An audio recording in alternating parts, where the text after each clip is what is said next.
few words on this week's Parasha, Parashat Noah. In the sixth Aliyah, after Noah comes out of the Teva, very, very interesting psukim. The Torah says Noah comes out of the Teva, and what did he do? Vayachel Noach ish ha'adama vayta karem. Noach, Rashi says, asa atzmo hulin. He became, he did a mundane action. First thing he did, what did he do? He planted a vineyard.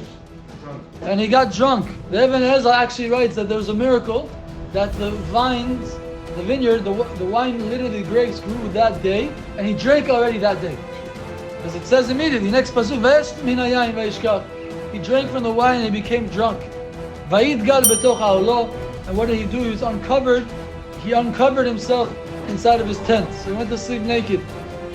He got comfortable. Vayarham avi Kenan et ervat aviv.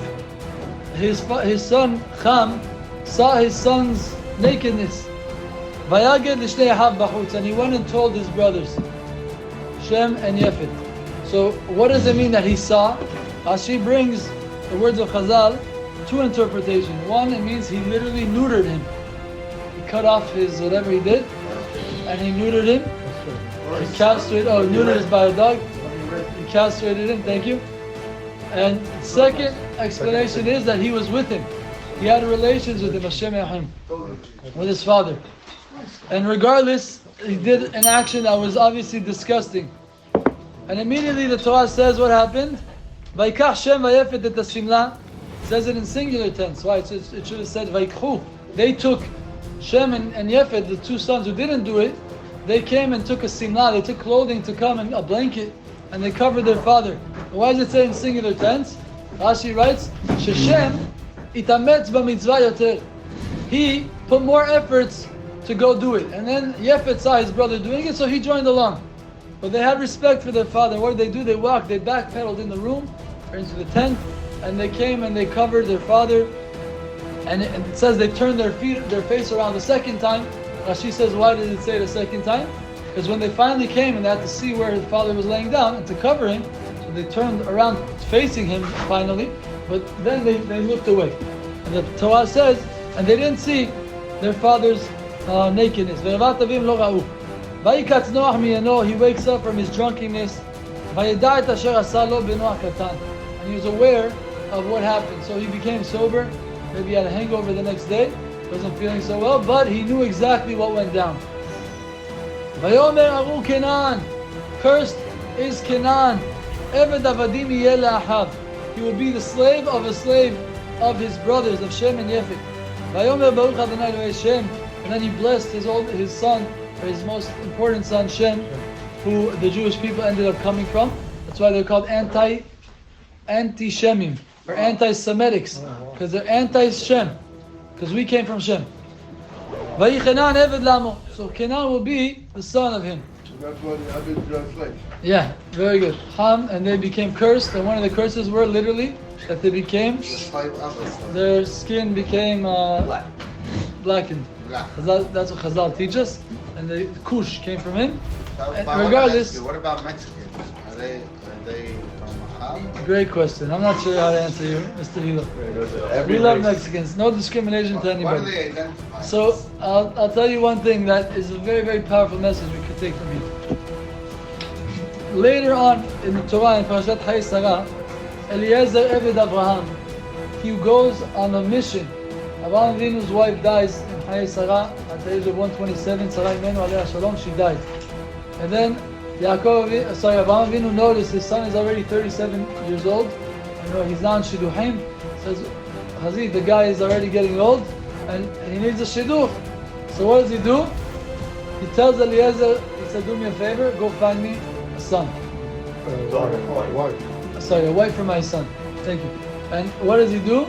He goes, but first thing he says, Ulai, maybe the guy won't want to come with me. Maybe I go and tell him, listen. So he said, okay, listen, here, I have a lot of money, I'll give you 10 camels, I'll give you my security box that I have in my bank sitting in Wells Fargo, and don't worry, you're covered, I'm hooked up, we got life insurance, we got health insurance, We got all of the financial support you could think and dream about. Okay? He pulls up in a Lambo and a Ferrari, and he has 10 nice camels, all hooked up with diamonds and gold and silver. But before he had that, he said maybe the family of this girl won't want to send a girl to a foreign country with some slave. Who's going to come with me? So he said, don't worry, I'll cover you, I'll give you everything you need. But the pasuk says, ulai tavo, ulai lo tavo. And Chazal say, elai. The verse is written elai. It's without a vav. And Chazal teach, although we read it ulai, maybe, but the word says elai. And he said, maybe she should get married with my daughter. I have a daughter. And you know what Avraham Avinu told him at that moment? Very good. He said, אני ברוך ואתה ארור. ואין זרעו של ארור נדבק בזרעו של ברוך. I am blessed and you're cursed, and the son of a curse cannot cleave or cling and intermarry with the son of the blessed one. So Rabotai, if we just dissect this for one quick second, if that is his only reason to deny this shidduch, seemingly the daughter of Eliezer Eved Avraham was a tzaddiket. She was a very, very big tzaddiket. Because if that's his reason to turn down, if he would have said, listen, I'm sorry, but your daughter, she's not Baalat Chesed, she doesn't have midot tovot, she's not anywhere fitting for what I'm looking for, one of the imaot. I'm looking for someone to replace Sarai Imenu. It eventually was Rivka. But I'm looking for someone of a high caliber. Not just anybody off the streets. So if that's his only denial for the shidduch, you get a person's resume, you say, oh no, this lady, she doesn't look good. Okay, maybe that's why we deny resumes.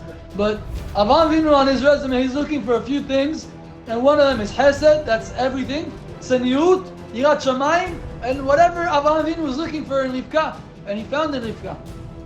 But if that's the only denial he had, the only reason he had to deny it, that means that everything was in check.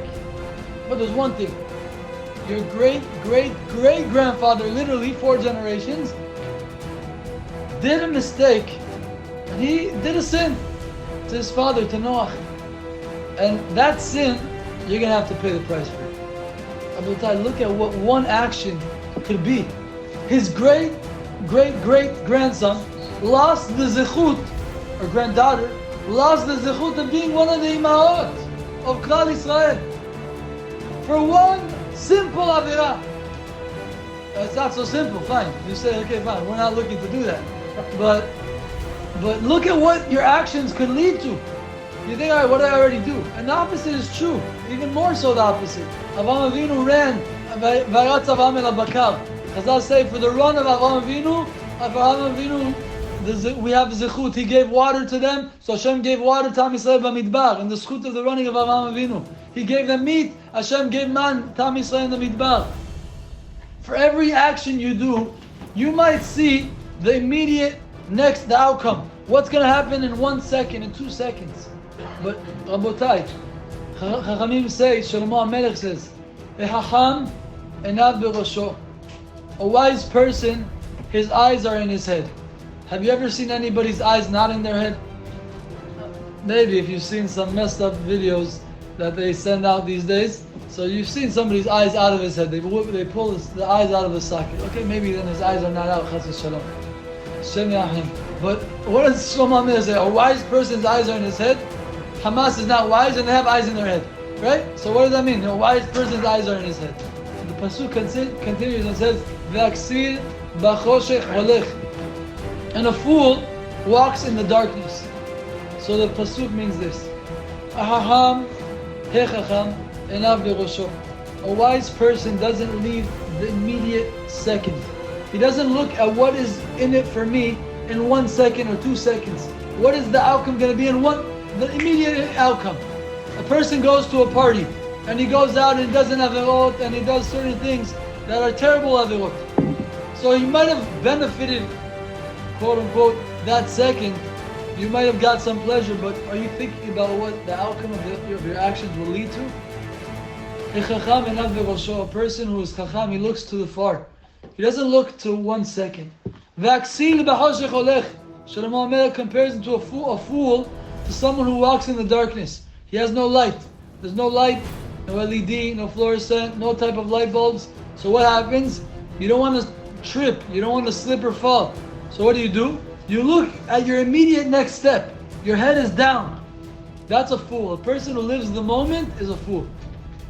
We have to be hachamim, Be'ezrat Hashem. We have to look at the long term of every action you do. You come to Beit HaKnesset, you should know it might have been hard for you to wake up, but every action that you do and you look in the long term, that is what makes a person a real chacham. Be'ezrat Hashem, we should be zocheh to make the right decision always.